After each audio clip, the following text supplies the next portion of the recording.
Hey everyone, welcome to Stratele Studios. I'm Jeff Castanon. Welcome to another No Pause video reaction and analysis. Today we have a special request from my awesome viewer, JM. JM, thank you so much for this request. This is going to be Steve Hackett doing Shadow of the Hierophant. And I, as usual, will watch the video and try to keep my comments to a minimum as the video is playing. I won't stop the video, but at the end, I'll save my comments, analysis, and in this case, a story about when I opened for Steve Hackett and my interactions with him. So stick around for that. I think you'll enjoy that. All right, let's hit that play button. Here we go. Thank you. We're gonna, because Amanda's with us tonight, Amanda Lehman. They're very lovely.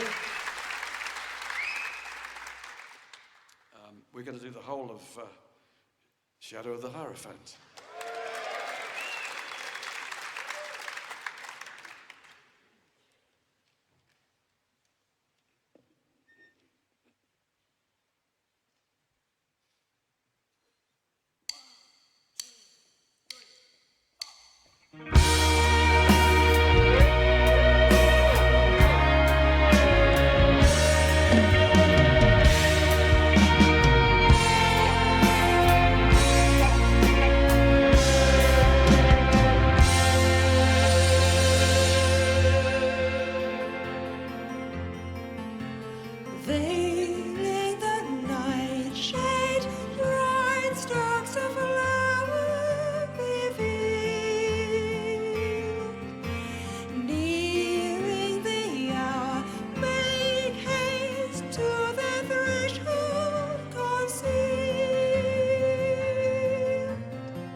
Very pretty.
In a suit, too.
Playing the bass pedals there, sitting on the ground.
Oh, Nick Beggs on bass. He's from Kajagoogoo.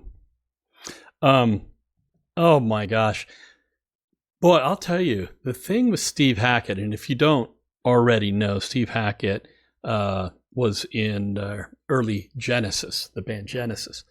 And the thing about Steve Hackett, and in this song really exemplifies it, is that, like, I never know where he's going to go harmonically. Like, his progressions are always so interesting and so unexpected. So as I'm listening to this, I'm trying to anticipate the next chord, the next bass note, and I can't. It's really, really interesting. A very interesting take on harmony and progressions, and this is part of what makes him who he is and why it's so incredibly interesting. The fellow sitting on the ground, at first I wasn't sure what was going on because I thought it might have been a pedal board or something, but then I realized he was doing this. So he's hitting those bass pedals that are usually played with your feet when you're playing another instrument like a guitar. You can use your feet to step on those pedals, but he sat down there and did them with his hands, which perfectly fine to play him that way too. Boy, the drummer, really, really, really sharp guy. Great drummer. Kudos for him playing in a full suit and tie. I mean, that's something else, man. That is something else. This music has, kind of a whimsical feel to it and kind of a fantasy feel to it for me. And those lyrics and the way that the melody is delivered and having her sing it, it's kind of, for me, like out of the fantasy realm. But what I like about it is it's got this whimsical quality to it. Its melodies are beautiful. It's delicate in some spots and heavy in other spots, and I really like that. Super, super, super fun stuff. So yes. So a number of years ago, I was playing in my band Hollander, which, if you don't already know, we have gotten back together kind of as a reunion after I don't know how many decades, and put out a couple albums. If you're interested in hearing in the description, there's a link to one of the songs off the album we just recently released. Anyway, so we got an opening spot at the Ventura Theater, opening for Steve Hackett. And we had played the Ventura Theater a number of times. We've opened for a lot of groups. So we kind of have a certain expectation of what the day is going to be like. You get there to the theater early and you get to the back door, you load in, you do your sound check, and then you come back later and you do the gig. Well, this particular gig was really interesting for me because after the headliner does their sound check, they do theirs first, typically. They get there earlier, they set up, they do the sound check, and then they usually go upstairs to the third level of the Ventura Theater, and that's the floor where the headliners hang out. The opening bands hang out on the second floor, which is where we would hang out. And after they finished their sound check, we were outside because typically they don't let anyone in during the headliner sound check. So we could hear them playing and doing their sound check. We're outside listening, and it's a pretty massive sounding group. And then it stopped. So we were looking at our watch, say, okay, they must be opening the door for us to come in pretty soon. So they did. And we walked in and we set up our gear. Of course, nobody from Steve Hackett's band was on stage anymore. They had already did their sound check and probably went upstairs. So I walk in, I set my amp up, and I, get the mics in place, and I had this rather large pedal board that I was using at the time. It had a bunch of pedals on it. It's kind of it was big and clunky because it was made of wood. It was a homemade one that a friend made for me. And I come in with this thing. It's got these handles. And I'm putting it down in the position of where I'm at, which was typically in front, stage right.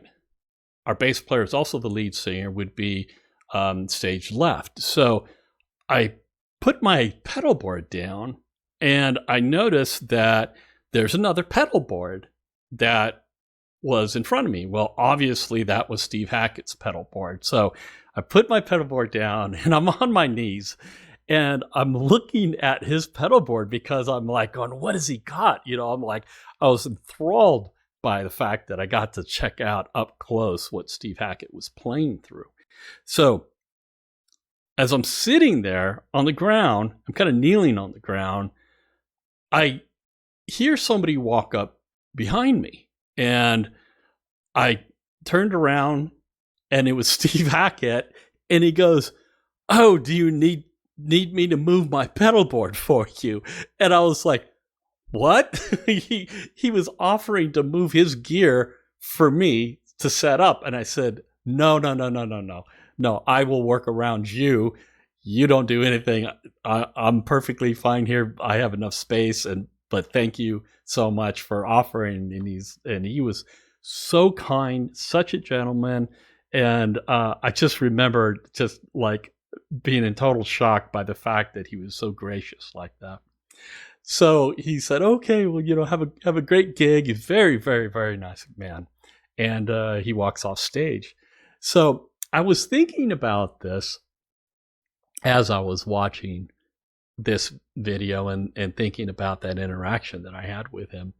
And in my experience and all the bands that I've opened for, and if you haven't already looked at my bio, you can see it on the channel. At the top, there's a link. It says About, and then you can go and see some of the bands that are listed there. I didn't list all of them because you only had so many. I only have so many characters that I could put in the box there for YouTube. But the thing that occurred to me when I was thinking about was that the artists and the groups that were higher up on the chain of success and experience tended to be the nicer people. They tend to be the ones that had nothing to prove and were very kind to us opening acts. And it was the guys that were lower on the level who kind of treated us like crap. So I found that really interesting that the higher up they go, the nicer that they were. There's a story that I could tell, but I'm just going to save that for another time when we open for Rick Emmett of Triumph. And that's an example of being on the other side of the spectrum regarding these stories. Anyway, I won't get into that. But yeah, so what a night that was that we got to play with him. There was a section where he was playing an acoustic guitar, and I was standing backstage next to the monitor tech guy. He was mixing the monitors there, and I think it must have been their manager who was back there also. And I turned to him and I'm like, that is the most beautiful acoustic guitar I've ever heard in my life. And he said, well, I hope so, because it's a $50,000 acoustic guitar. I was like, oh my God. He said, yeah. He said, this is like something that he had been searching for, all his life. It is like, the most primo acoustic guitar. I'm like, he tours with this thing? He goes, oh yeah, it's this baby, and we take very good care of it. And I was like, wow, well, no wonder it sounds so great. So that was funny. Anyway, this was really cool to watch. It brings me back to those prog rock days, and you got to let me know what you all think about this, and if you have any stories to tell, put them in the comments. All right, come back for more cool stuff. See you next time.